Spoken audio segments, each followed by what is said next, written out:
விஜய் மக்கள் சந்திப்பிற்கு துப்பாக்கியுடன் வந்த நபர் தடுத்து நிறுத்தப்பட்டிருக்கிறார். விவரங்களை தர இருக்கிறார் செய்தியாளர் ஜெரி. வணக்கம் ஜெரி, அந்த நபர் யார், என்ன காரணத்திற்காக துப்பாக்கியுடன் வந்தார், அவர் தரப்பிலிருந்து என்ன விளக்கம் கொடுக்கப்பட்டது?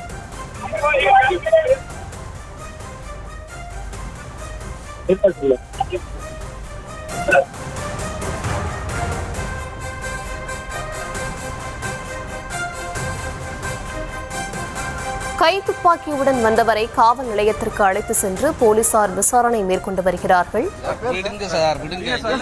புதுச்சேரியில் விஜய் சந்திப்பு கூட்டம் நடைபெற இருக்கக்கூடிய நிலையில் அந்த கூட்டத்திற்கு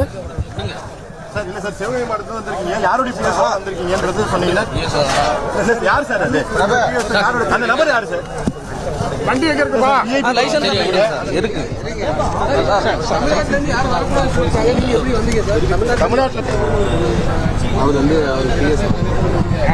சாரோட பிஎஸ் இல்லை சார், அவர் ஆல்ரெடி பஸ்லேயே அவர் முன்னாடி வந்துட்டார். நான் அந்த டீமோட தான் நான் வரேன்.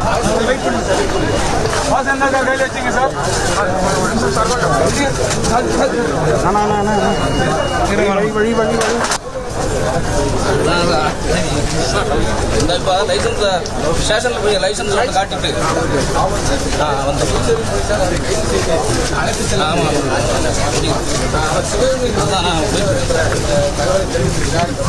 தமிழக வெற்றி கழகத்துடைய நிர்வாகி என்ற ஒரு முக்கிய பாதுகாப்பு அதிகாரியாக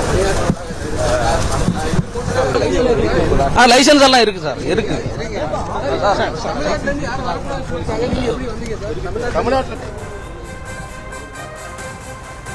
புதுச்சேரியில் விஜய் சந்திப்பு கூட்டம் நடைபெற இருக்கக்கூடிய நிலையில் கூட்டத்திற்கு வந்த சிவகங்கையைச் சேர்ந்த ஒரு நபர் கை துப்பாக்கியுடன் வந்ததால் பரபரப்பு ஏற்பட்டிருக்கிறது. விவரங்களை தர இருக்கிறார் செய்தியாளர் ஜெரி. விவரங்களை வழங்கலாம். வணக்கம். இன்று புதுச்சேரியில தமிழக வெற்றி கழக தலைவர் கலந்து கொள்ளும் பொதுக்கூட்டம் இன்னும் சற்று நேரத்துல நடைபெற இருக்கிறது. இந்த நிலையில்தான் மெட்டல் டிடெக்டர் வைத்திருந்தும் தீவிர பரிசோதனைக்கு பிறகும் கூட ஒரு நபர் ஒருத்தர் கை துப்பாக்கியோடு வந்திருக்கிறார். இந்த பரபரப்பை ஏற்படுத்தியிருக்கிறது.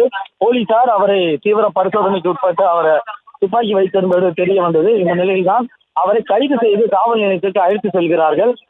தற்பொழுது கூட பொதுச் செயலாளர் புத்தியானது வரும்போது செய்தியாளர்கள் கேள்வி எழுப்பும்போது கூட சரியான ஒரு விளக்கம் அவர் அளிக்கவில்லை. அவர் நிர்வாகியா அல்லது நிர்வாகியுடன் வந்தவரா என்ற எந்த ஒரு தகவலும் தெரியவில்லை. முதற்கட்டமாக அவர் சிவகங்கையை சார்ந்தவர் என்பது மட்டும் அவர் விசாரணையில அவர் கூறியிருக்கிறார்.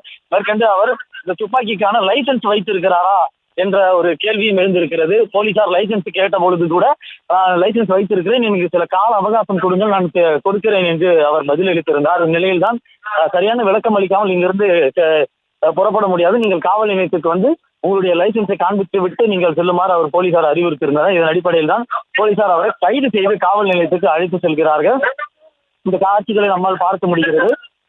அவர் கை துப்பாக்கி அவர் வைத்திருக்கிறதுக்கான காரணம் என்ன, நீங்கள் எதற்காக இங்க கை துப்பாக்கி கொண்டு வந்தீர்கள் என்று கேட்டிருந்தார். அதற்கு தன்னுடைய சொந்த பாதுகாப்பிற்காக நான் கை துப்பாக்கி கொண்டு வந்தேன் என்று அவர் விளக்கம் அளித்திருந்தார். இந்த நிலையில் தான் லைசன்ஸை கேட்டும் இங்க வந்ததற்கான நோக்கம் என்ன, இவர் யாருடன் வந்திருந்தார், யாருக்கான பாதுகாப்புக்காக இவர் வந்திருந்தார் என்ற கூடுதல் தகவல்களுக்காக அவர் விசாரிப்பதற்காக அவரை காவல் நிலையத்துக்கு அழைத்து சென்றிருக்கிறார்கள். இருப்பினும் கூட அவர் யாருடனும் அவர் தொலைபேசியில் தொடர்பு கொண்டு அவர் தகவல்களை கேட்டு அழைத்து வருகிறார். எனவே யார் தொலைபேசியில் அவர் லைன் இருக்கிறார் என்பது போன்ற விவரங்களையும் கேட்டு வருகிறார்கள்.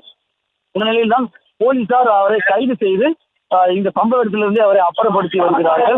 அருகாமையில் இருக்கக்கூடிய காவல் நிலையத்துக்கு அழைத்து சென்று அவரை விசாரிப்பதாகவும் முதற்கட்ட தகவலாக சிவகங்கையிலிருந்து வந்தவர் என்று மட்டும் கூறப்படுகிறது.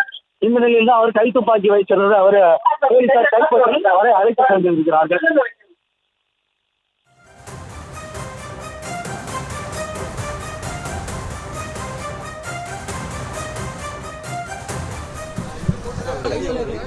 லைசன்ஸ் எல்லாம் இருக்கு சார், இருக்கு.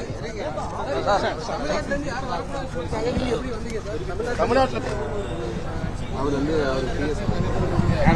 சாரோட பிஎஸ் இல்லை சார், அவர் ஆல்ரெடி பஸ்லேயே அவர் முன்னாடி வந்துட்டார்.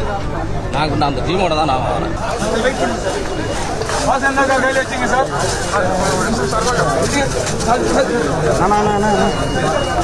வழி இந்த இப்போ லைசன்ஸ் ஸ்டேஷனில் போய் லைசன்ஸ் வந்து காட்டிட்டு வந்து ஆமாம் அதான் நான் போய்